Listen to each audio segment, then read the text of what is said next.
കടുത്ത ഭരണവിരുദ്ധ തരംഗം കേരളത്തിലാകെ ഉണ്ട് എന്ന സൂചനകൾ തന്നെയാണ്.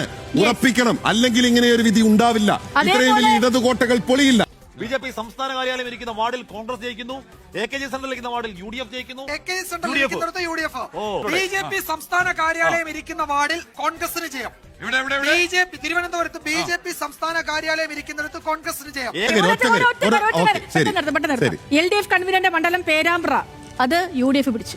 ഇടത് കോട്ടയായ കൈനഗരി പഞ്ചായത്തിൽ LDFന് പഞ്ചായത്ത് രൂപീകരിച്ച് 49 വർഷമായി LDF ഭരിക്കുകയാണ്. രൂപീകരണത്തിന് ശേഷം ഇതുവരെ LDFനെ കൈവിട്ടിട്ടില്ലാത്ത പഞ്ചായത്ത്. ചരിത്രത്തിലാദ്യം കൈപിടിച്ചു. നോക്കൂ, ഇത് കടുത്ത ഭരണവിരുദ്ധ തരംഗം കേരളത്തിലാകെ ഉണ്ട് എന്ന സൂചനകൾ തന്നെയാണ്.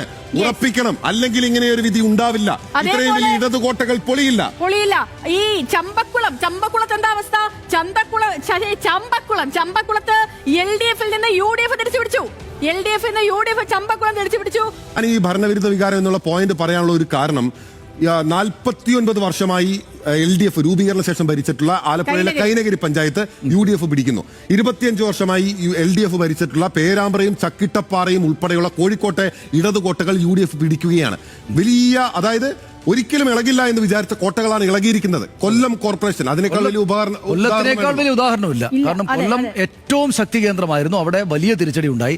ഒപ്പം നമ്മൾ കാണേണ്ടതെന്ന് വെച്ചാൽ കഴിഞ്ഞ ലോക്സഭാ തെരഞ്ഞെടുപ്പിലെ കണക്ക് വെച്ച് നോക്കുകയാണെങ്കിൽ NDAക്ക് BJPക്ക് 11 നിയമസഭാ മണ്ഡലങ്ങളിലാണ് ഒന്നാം സ്ഥാനത്ത് അവർ എത്തിയിരുന്നത്. അപ്പോൾ ഒരു 5-6 സീറ്റുകളെങ്കിലും നിശ്ചയമായിട്ടും വിജയിക്കും എന്ന അവരുടെ ആത്മവിശ്വാസത്തിന് ഒരു ഭാഗത്ത് കൂടെ ഒരു ഊർജ്ജം വന്നിട്ടുണ്ട്. പക്ഷേ മറുഭാഗത്ത് അവർക്ക് ഭരണം ഉണ്ടായിരുന്നിടങ്ങളിലൊക്കെ തകർന്നു. അതും പന്തളത്തൊക്കെ പിന്നോട്ട് പോവുക, പാലക്കാട് തകരുക, UDF പിടിക്കുക എന്നൊക്കെ പറഞ്ഞാൽ BJPക്ക് നല്ല തിരിച്ചടിയാണ്. BJPക്ക് ഇപ്പം എന്താ ചെയ്യേണ്ടതെന്ന് കൺഫ്യൂഷൻ ഉണ്ടാകാവുന്ന ഒരു കാര്യം BJPക്ക് ഉണ്ട്. പക്ഷേ UDFന് ഒരിടത്തും കൺഫ്യൂഷൻ ഉണ്ടാകേണ്ട കാര്യമില്ല.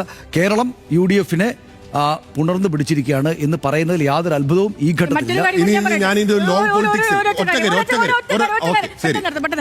LDF കൺവീനറുടെ മണ്ഡലം പേരാമ്പ്ര, അത് UDF പിടിച്ചു.